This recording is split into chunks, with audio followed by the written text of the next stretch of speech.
தமிழ் சொந்தங்கள் அனைவருக்கும் துர்காதேவி சரணம் யூடியூப் சேனல் சார்பாக அன்பான வணக்கங்கள்.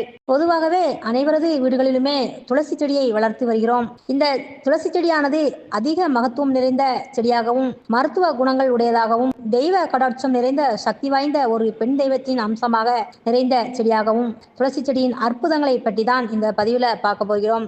இப்படி துளசி செடியை வீட்டில் வைத்திருப்பவர்கள் ஒரு சில தவறுகளை மட்டும் செய்து விடாதீர்கள். அதையும் மீறினால் வீட்டிற்கு வரும் வருமானங்கள் தடைபடும் என்றும் தான் இந்த பதிவில் நீங்கள் தெரிந்து கொள்ள போகிறீர்கள். பதிவுக்குள்ள போறதுக்கு முன்னாடி நம்ம சேனலை இப்பதான் முதன்முறையா பாக்குறவங்களா இருந்தா ஒரு லைக் பண்ணி சப்ஸ்கிரைப் பண்ணிக்கோங்க.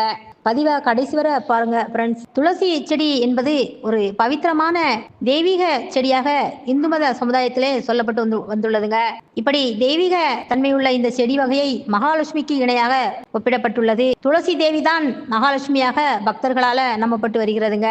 இத்தகைய பெருமைகள் நிறைந்துள்ள துளசி செடியை வீட்டில் வைப்பவர்கள் ஒரு சில விஷயங்களை செய்யாமல் இருப்பது ரொம்பவும் நல்லதுங்க. சில விஷயங்களை செய்வது நல்லது என்பது போன்ற அனுஷ்டானங்களை உள்ளன. அவற்றை பற்றிய அறியப்படாத தகவல்களை தான் இந்த பதிவில் பார்க்க இருக்கிறோம். வாங்க பதிவுக்குள்ள போகலாம். துளசியை பொறுத்தவரைங்க 3 வகைகள் இருக்கின்றன. அவற்றில் சாதாரண துளசியானது அதனோட இலைகள் சிறு சிறு இலைகளாகவும் பெரிதான இலைகளை கொண்டதுமாகவும் 2 வகை இருக்கின்றன. இன்னொரு வகை என்னன்னு பாத்தீங்கன்னா அது கருந்துளசி என்று சொல்வார்கள். கருந்துளசி என கூறப்படும் மற்றொரு வகையும் துளசி செடியில் இருந்து இருக்கின்றது. இதில் சாதாரண துளசியாக இருக்கும் சிறு சிறு இலைகளை கொண்டவைதான் மகாலட்சுமிக்கு இணையானவை என்று சொல்லப்படுதுங்க. இந்த செடியை துளசி மாடத்தில் வைத்து வளர்ப்பது நம்ம முன்னோர்கள் காலத்திலிருந்து காலகாலமாகவே கடைபிடிக்கப்பட்டு வரும் வழக்கமாகும். துளசி செடியை தெய்வீக ஆற்றல் படைத்ததாக கருதப்படுவதால் அவற்றை மண் தொட்டியில அல்லது மண் சார்ந்த பொருட்கள்ல வளர்ப்பதுதான் மிகவும் நல்லதுங்க. சாதாரண பிளாஸ்டிக் கவர் அல்லது பிளாஸ்டிக் டப்பாக்கள்ல வைப்பது தவிர்த்து விடுங்கள். இதனால் லட்சுமி தேவிக்கு கோபம் வந்துவிடும் என்று வேறு எந்த வகையான பொருட்களிலும் துளசி செடியை வைக்கக்கூடாது என்றும் சொல்வார்கள். துளசி மாடத்தில் வைப்பது மிகவும் நல்ல பலன்களை தரும். துளசியை பொறுத்தவரையை தினமும் சுத்தமான தண்ணீரை ஊற்றி வருவதன் மூலம் வீட்டில் ஏற்படக்கூடிய வருமானம் அதிகரிக்க வாய்ப்புகள் உண்டு என்றே சொல்லலாம்ங்க. துளசி செடிக்கு பால் அபிஷேகம் செய்வது சொர்ண ஆகர்ஷண சக்தியை கொடுக்கும். அதாவது வீட்டில் பொன் பொருள் சேர்வதற்கு வாய்ப்புகள் உருவாகும். மகாலட்சுமிக்கு நீங்கள் செய்யும் அபிஷேகமாகவே துளசி செடிக்கு செய்வது ரொம்பவும் நல்லதுங்க. துளசி, வில்வம் போன்ற தெய்வீக செடிகளை தவிர மற்ற செடி வகைகளுக்கு பால் அபிஷேகம் செய்வதை தவிர்க்கலாம். துளசி செடியை உங்கள் வீட்டிற்கு வரும் உறவினர்கள் மற்றும் நண்பர்களை தொடுவதற்கு நீங்கள் அனுமதிக்காதீர்கள் சகோதரிகளே.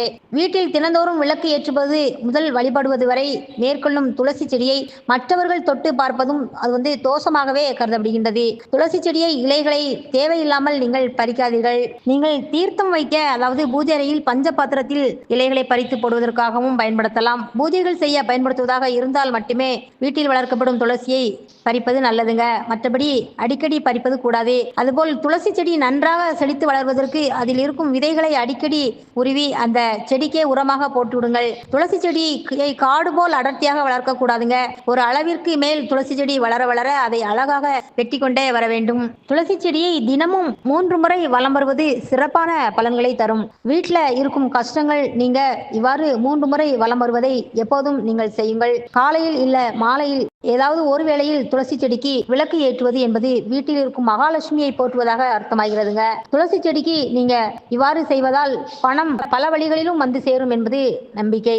எனவே இந்த மேற்கூறிய அனைத்து செயல்களையுமே நீங்கள் கடைபிடித்தும் தவிர்க்க வேண்டியதை தவிர்த்தும் துளசி செடியை போற்றி வணங்கி வளர்த்து வாருங்கள் சகோதரிகளே. நல்லதே நடக்கும். இனிதே வளம் பெற்று நலமுடன் வாழ்க. மீண்டும் அடுத்த பதிவுடன் சந்திக்கும் வரை உங்கள் சகோதரியான துர்கா தேவி சரணம்.